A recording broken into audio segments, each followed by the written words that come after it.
دیکھا کہ حضرت حمزہ کی لاش اس طرح ہے کہ نہ ناک ہے نہ کان ہے، سینہ چیرا ہوا ہے، اندر سے جگر دل سب باہر نکلا ہوا پڑا ہے۔ ان ظالموں نے مسلمانوں کی لاشوں کا مسئلہ کیا تھا، ناک کاٹی تھی، کان کاٹے تھے، سینہ چیر کے اندر سے دل نکالے تھے۔ یہ ایسے ظالم آپ آج جو دنیا میں جنگیں ہو رہی ہیں نا، آپ اندازہ کیجئے کہ کون کس کی راہ پہ چل رہا ہے، کون کس کے نقش قدم پہ چل رہا ہے۔ یہ مشرکین کا نقش قدم ہے۔ الحمد لله نحمده ونستعينه ونستغفره ونؤمن به ونتوكل عليه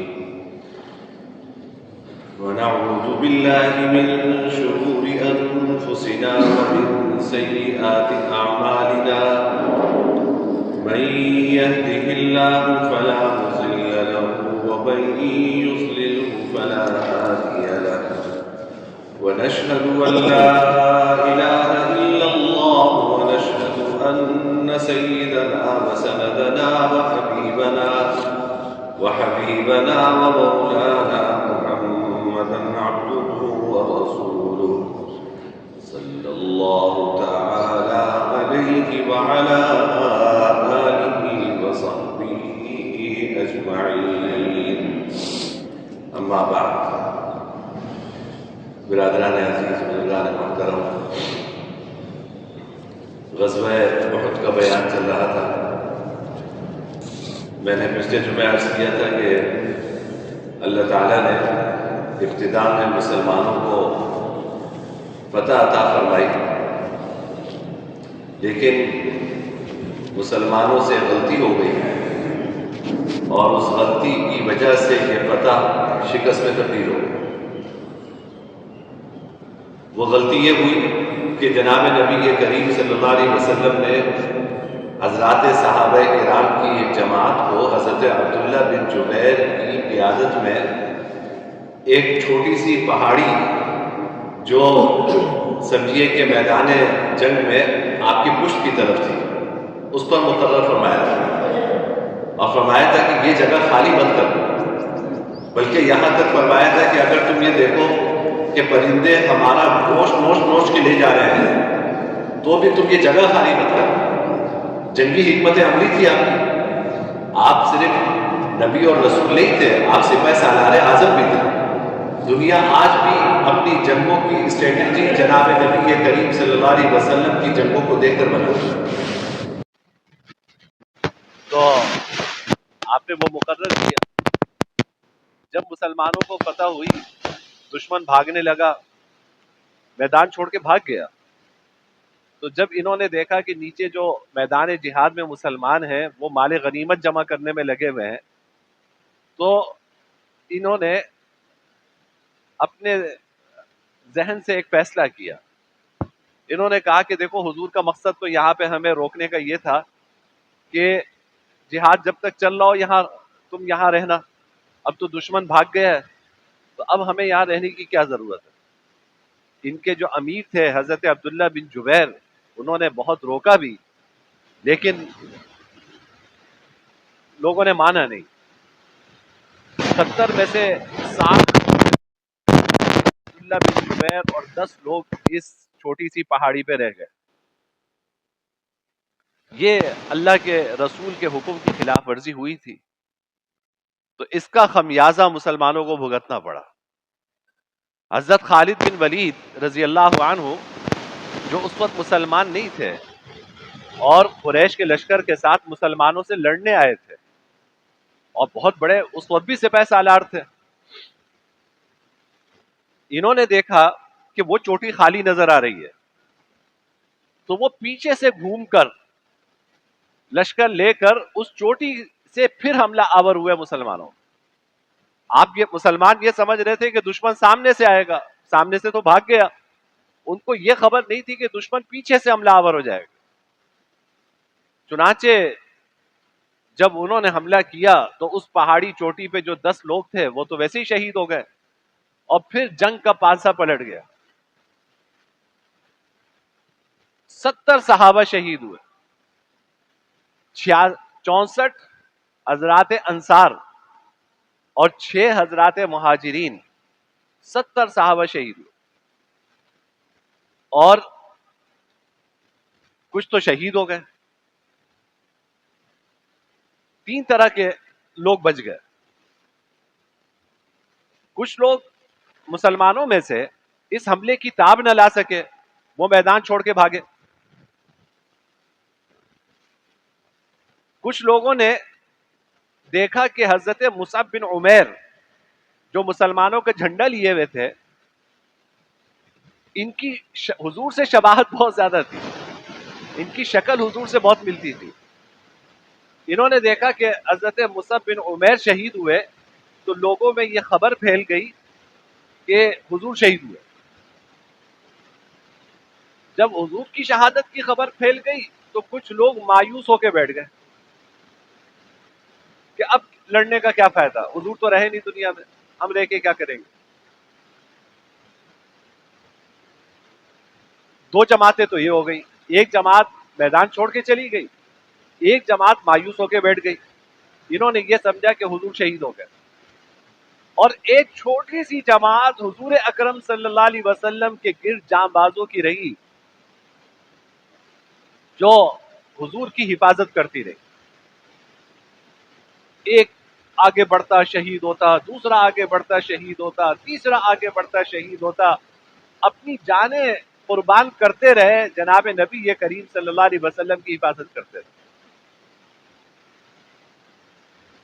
کچھ صحابہ نے دیکھا کہ حضور تو حیات ہے، تو انہوں نے اعلان لگایا، زور سے آواز لگائی کہ حضور تو موجود ہیں۔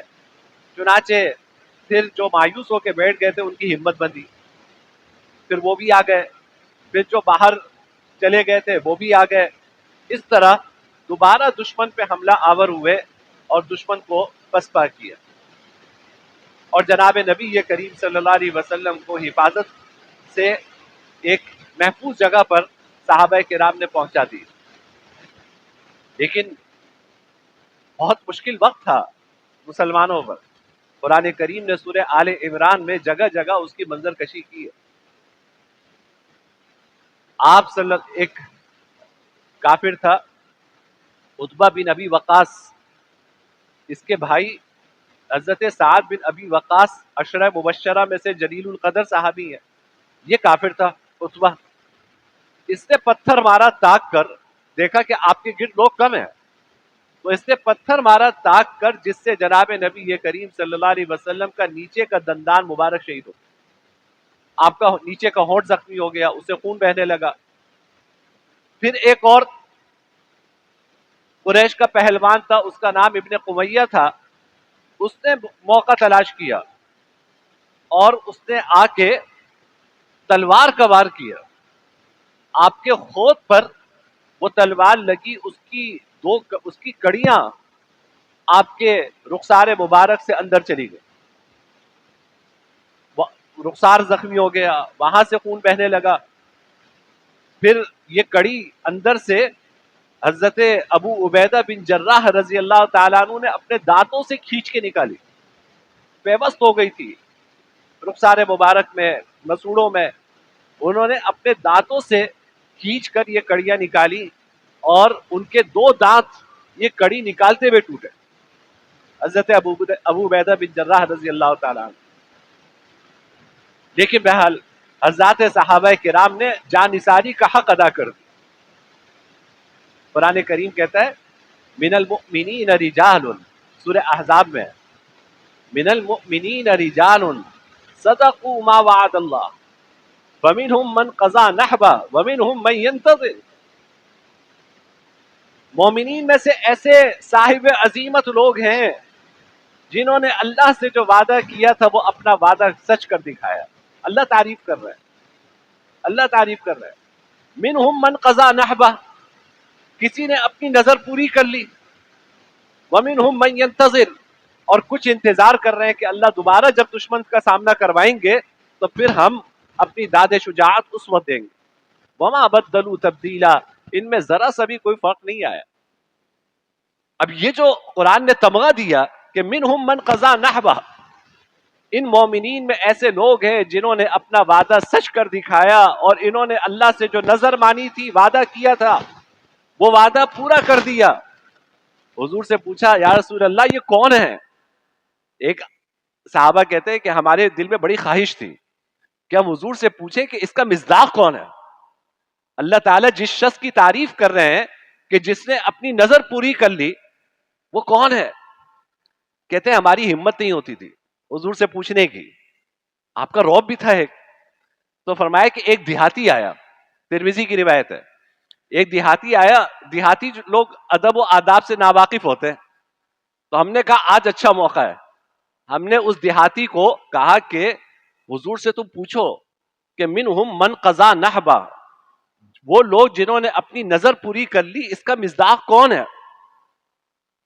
تو اس نے پوچھ لیا. تو آپ پہلے خاموش رہے, پھر پوچھا پھر خاموش رہے, پھر پوچھا پھر خاموش رہے. اتنے میں سامنے سے حضرت طلحہ رضی اللہ تعالیٰ عنہ آتے ہوئے تشریف لائے. آپ نے فرمایا کہ اس کا مصداق طلحہ ہے. قرآن نے جس شخص کی تعریف کی ہے یہ طلحہ کی تعریف کی ہے. حضرت عشرہ مبشرہ میں سے ہیں جن کو دنیا میں جنت کی خوشخبری دی. حضور نے فرمایا کہ جس کو دنیا میں چلتا پھرتا شہید دیکھنا ہو وہ طلحہ کو دیکھ لے. حضرت طلحہ کے ایک ہاتھ سیدھا ہاتھ شل ہو گیا تھا, تیر لگ کر.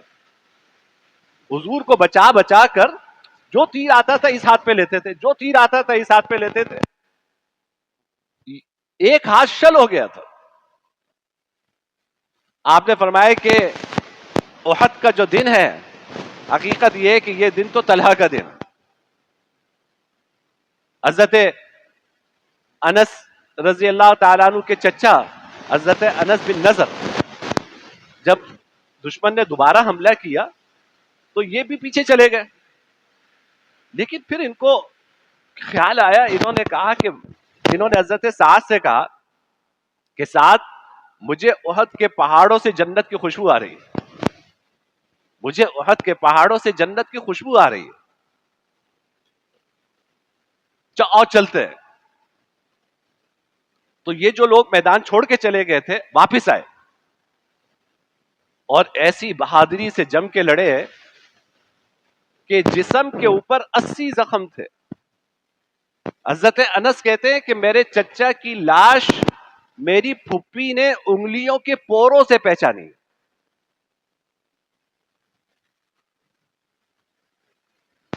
جسم کا کوئی حصہ سالم نہیں تھا, انگلیوں کے پوروں سے میری پھپھی نے میرے چچا کی لاش پہچانی. حضرت ابو دجانہ رضی اللہ تعالیٰ عنہ, حضور نے ان کو جنگ کے شروع میں اپنی تلوار دی تھی. آپ نے پوچھا تھا کہ اس تلوار کا حق کون ادا کرے گا؟ حضرت ابو دجانہ نے عرض کیا کہ یا رسول اللہ میں اس کا حق ادا کروں. حق ادا کر دیا. دشمن کی صفوں کو چیرتے ہوئے جاتے تھے. ایک مرتبہ تو چیرے اور عورتوں تک پہنچ گئے. تلوار مارنے والے تھے کہ روک لی, کہا کہ نہیں, حضور کی تلوار کسی عورت پہ نہیں اٹھ سکتی, حضور کی تلوار کسی عورت پہ نہیں اٹھ سکتی. یہ دیکھو یہ اسلام اور غیر مسلم سوچ میں یہ فرق ہے. یہاں عورتیں بچے سامنے آ جائے تو اٹھی بھی تلوار رک جاتی ہے, اور آپ نے غزہ میں دیکھا کہ عورتوں کو نشانہ جان بوجھ کر بناتے ہیں, بچوں کو نشانہ بناتے ہیں. بلکہ آپ نے وہ بھی دیکھا ہوگا منظر کہ حاملہ عورتوں کو نشانہ بنا رہے ہیں یہ یہودی تاکہ ایک گولی سے 2 شکار ہوں. نعوذ باللہ من ذالک. یہ ایسے ظالم ہیں, ان کے ہاں جنگ کی کوئی اخلاقیات نہیں ہے, ان کے ہاں جنگ کی کوئی اخلاقیات نہیں ہے. یہ اسلام ہے جو آپ کو آپ کی حدود سکھاتا ہے کہ دیکھو جنگ کرنی ہے وہ بھی اللہ کے لیے کرنی ہے. اللہ رب العزت نے جو احکام بیان کیے ہیں اگر ان کو پامال کر کے تم جنگ کر رہے ہو تو یہ جہاد نہیں ہے, یہ تمہارے جذبات ہیں. اللہ کو جذبات نہیں چاہیے, اللہ کو جہاد چاہیے جو عبادت ہے. جنگ کے اخلاقیات ہیں, جنگ کے اصول ہیں جو قرآن کریم نے بیان کیے ہیں, جناب نبی یہ کریم صلی اللہ علیہ وسلم نے بیان کیے ہیں. عورتوں پہ تلوار نہیں اٹھا سکتے آپ, جب آپ کو میں اس کی ایک مثال دوں، جب لاشوں کی دشمن چلا گیا، اب حضور نے کہا کہ شہداء کو جمع کرو، ان کی تدفین کریں، تجہیز و تکفین کریں، ان کی تدفین کریں. تو آپ نکلے اپنے چچا حضرت حمزہ کو تلاش کرنے، حضرت حمزہ کو تلاش کرنے. دیکھا کہ حضرت حمزہ کی لاش اس طرح ہے کہ نہ ناک ہے نہ کان ہے، سینہ چیرا ہوا ہے، اندر سے جگر دل سب باہر نکلا ہوا پڑا ہے. ان ظالموں نے مسلمانوں کی لاشوں کا مسئلہ کیا تھا،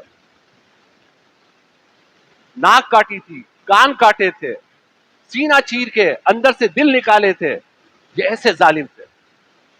آپ آج جو دنیا میں جنگیں ہو رہی ہیں نا، آپ اندازہ کیجئے کہ کون کس کی راہ پہ چل رہا ہے، کون کس کے نقش قدم پہ چل رہا ہے. یہ مشرکین کا نقش قدم ہے کہ نہ عورت کی فکر ہے، نہ بچے کی فکر ہے، نہ لاش کا احترام ہے. شریعت کہتی ہے کافر کو بھی مارو تو اس کی لاش کا احترام کرو، اس کے جسم کے اعضاء نہ کاٹو. جنگ کی بھی کچھ اخلاقیات ہوتی ہیں. جب آپ نے اپنے چچا کو اس حال میں دیکھا تو فطری بات ہے کہ انسان کو غصہ آتا ہے. جناب نبی یہ کریم صلی اللہ علیہ وسلم کو غصہ آیا. آپ نے کہا کہ خدا کی قسم میں حمزہ تمہارے بدلے ان کے 70 لوگوں کو قتل کروں گا اور ان کے بھی ناک کان کاٹوں گا. غصے میں آپ نے یہ بات کہی. اتنے میں جبرائیل امین قرآن کریم کی آیت لے کے نازل ہوئے. وَإِنْ عَاقَبْتُمْ فَعَاقِبُوا بِمِثْلِ مَا عُوقِبْتُمْ بِهِ وَلَئِنْ صَبَرْتُمْ لَهُوَ خَيْرٌ لِلصَّابِرِينَ. کہ تمہیں جتنی تکلیف پہنچی ہے تمہیں اتنا بدلہ لینے کا حق ہے، لیکن اگر صبر کر لو تو صبر کرنا بڑا بہترین کام ہے. یہ قرآن یہ اس موقع پہ آیت اتر رہی ہے. چچا کی لاش سامنے پڑی ہے، وہ چچا جس کا مسئلہ کیا ہے، جس کے ناک نہیں ہے، جس کے کان کٹا ہوا ہے، جس کا سینہ چیرا ہوا ہے. لیکن قرآن کریم اس وقت بھی کہہ رہا ہے کہ دیکھو انصاف کا دامن ہاتھ سے مت چھوڑنا. ان عاقبتم فعاقبوا بمثل ما عوقبتم. دیکھو اگر تمہیں تکلیف پہنچی ہے تو جتنی تمہیں تکلیف پہنچی ہے اتنا بدلہ لینے کا تمہیں حق ہے، لیکن وَلَئِن صَبَرْتُمْ لَهُوَ خَيْرٌ لِلصَّابِرِينَ. اگر صبر کر لو تو صبر تو کیا بہترین چیز. تو آپ نے فرمایا کہ نہیں، میں صبر سے کام لوں، میں صبر سے کام لوں. اس لیے جناب نبی یہ کریم صلی اللہ علیہ وسلم نے احادیث سے منع فرمایا کہ کسی کافر کی لاش کو بگاڑنے کی اجازت نہیں ہے، اس کو بگاڑنے کی اجازت نہیں ہے. انہوں نے مسلمانوں کی لاشوں کا حشر نشر کر دیا تھا. آپ نے کہا حمزہ اگر مجھے تمہاری بہنوں کا خوف نہ ہوتا کہ ان کو تکلیف ہوگی میں تمہیں اسی میدان میں چھوڑ دیتا، اسی حالت میں چھوڑ دیتا. پرندے تمہیں نوش نوش کر کھاتے، قیامت کے دن میدان حشر میں تمہارا وجود ان پرندوں سے وجود میں آتا. اللہ کے دربار میں آتے اللہ پوچھتے کہ حمزہ کہاں، تمہارا کان کہاں ہے، حمزہ تمہاری ناک کہاں ہے. تم کہتے کہ یا اللہ یہ تیرے راستے میں شہید ہوئے، لیکن مجھے تمہاری بہنوں کے بارے میں اندیشہ ہے کہ ان کو تکلیف ہوگی تو اس لیے میں تمہاری تدفین کر رہا ہوں. حضرت حمزہ سید الشہداء ہیں، شہداء کے سردار ہیں. آپ نے تدفین فرمائی.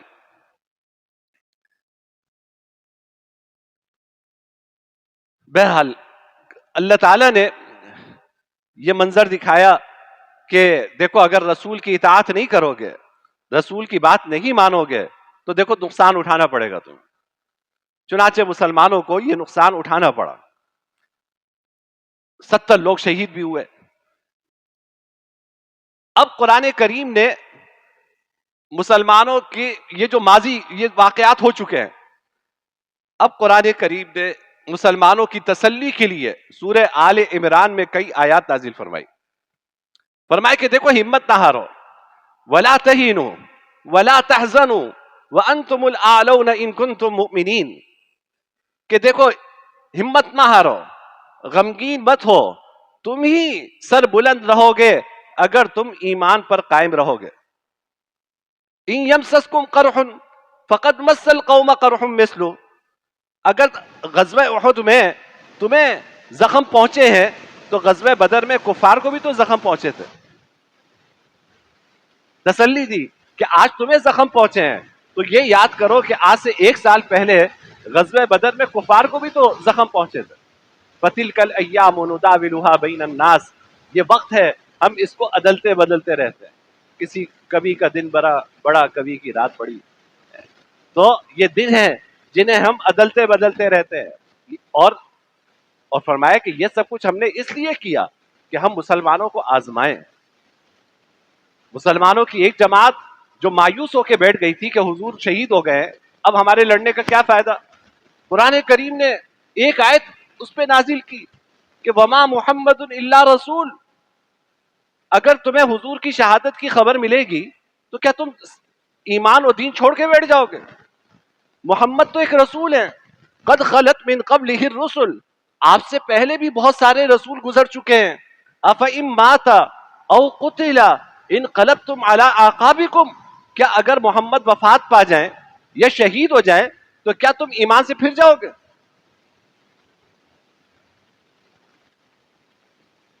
یعنی ہمارے ہاں شخصیت پرستی نہیں ہے. دین نے یہ سکھایا کہ دیکھو ہم ایمان اللہ پہ لائے، ہم ایمان اللہ پہ لائے ہیں. وہ اللہ واحد ہے، ہمیشہ سے ہے، ہمیشہ رہے گا.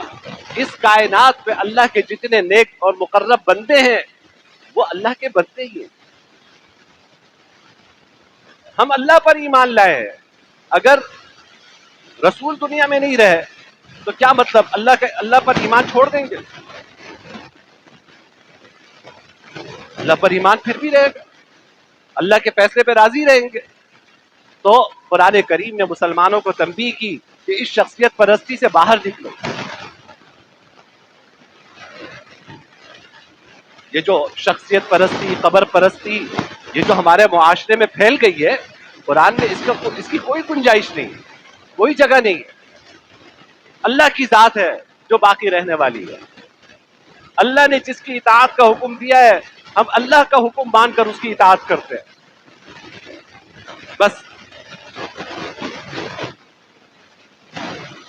بہرحال بات لمبی ہو گئی، یہیں پر اب میں غزوہ احد کے بیان اپنا ختم کرتا ہوں. اگلے سال زندگی رہی تو پھر غزوہ احد سے آگے کے جو غزوات ہیں اس پہ انشاءاللہ اگلے سال گفتگو کریں گے انشاءاللہ. ایک بات جو آخر میں عرض کرنی ہے آپ سے وہ یہ کہ سال ہمارا ختم ہو رہا ہے اور اسی ہفتے کے دوران وہ رات بھی آئے گی جب لوگ جشن مناتے ہیں، خوشیاں مناتے ہیں اور نیا سال شروع ہوگا. نئے سال پر میں اگلے جمعے گفتگو کروں گا کہ نیا سال ہم سے کیا چاہتا ہے، اس پہ اگلے جمعے انشاءاللہ عرض کروں گا. لیکن ایک ضروری بات جو آپ سے عرض کرنی ہے کہ نئے سال کی خوشی منانا ہماری شریعت میں اس خوشی کی کوئی حیثیت نہیں. یہ ماتم کا موقع ہے کہ آپ کی زندگی کا 1 سال کم ہو گیا. آپ جو خوشی منا رہے ہیں تو سوال یہ ہے کہ زندگی میں اضافہ ہوا یا کمی ہوئی؟ تو زندگی جتنی اللہ تعالیٰ نے آپ کو دی ہے اور جتنی زندگی آپ اپنے ساتھ لے کر آئے ہیں اس میں سے ایک موتی اور گر گئی. کوئی 60 کی تسبیح لے کر آیا تھا، کوئی 70 کی تسبیح لے کر آیا ہے، ہر سال ایک دانہ نیچے گر رہا ہے. تو ایک دانہ اس سال کے اختتام پر اور نیچے گر جائے گا. تو آپ بتائیے کہ جب آپ کی زندگی کے ایام کم ہو رہے ہیں تو یہ خوشی منانے کا موقع ہے یا غور و فکر کا مقام ہے کہ ہم یہ سوچیں کہ میری زندگی کا 1 سال کم ہو گیا، اب میں یہ فکر کروں کہ اپنی بقیہ زندگی کیسے صحیح گزاروں. نہ یہ کہ میں زندگی کے اس سال کے کم ہونے پر میں اس طریقے سے خوشی مناؤں جس سے لوگوں کو اذیت پہنچے، تکلیف پہنچے. میرے بھائی، میں سمجھو کہ آپ کے سامنے ہاتھ بھی جوڑ لیا, سب کچھ کر لیا, جتنا میں سمجھا سکتا تھا سمجھا دیا پچھلے اتنے سالوں میں. اللہ کرے کہ ہمارے دماغ میں یہ بات اتر جائے کہ ہم خوشی منانا اس کا مطلب یہ سمجھتے ہیں کہ خوشی گھر میں نہیں منائی جاتی. آپ اپنی چار دیواری میں رہ کر خوشی نہیں منا سکتے جب تک آپ ناشتے میں باہر نہ نکلے, جب تک آپ فائرنگ کرتے ہوئے باہر نہ نکلے, جب تک آپ ڈھول باجے کا انتظام کر کے باہر نہ نکلے, جب تک آپ میوزک کا انتظام کر کے پورے محلے کو جگائیں ہی نہیں, بیماروں کی بددعائیں نہ لیں, مریضوں کو تکلیف نہ پہنچائیں, اس وقت تک ہمارے ذہنوں میں یہ ہے کہ خوشی خوشی نہیں. اللہ کے واسطے اپنا یہ تصور درست کرو. خوشی گھر میں بھی ہوتی ہے, ہم بھی خوشی مناتے ہیں الحمدللہ, اللہ تعالیٰ خوشی کا موقع عطا فرماتے ہیں, ہم بھی خوشی مناتے ہیں. لیکن اللہ نے آپ کو 500 گز کے بنگلے دیے ہوئے ہیں, 1000 گز کے بنگلے دیے ہوئے ہیں, آپ کا 1000 گز کا بنگلہ بھی ناکافی ہے آپ کی خوشی منانے کے لیے. اپنے بچوں کے ساتھ خوشی مناؤ.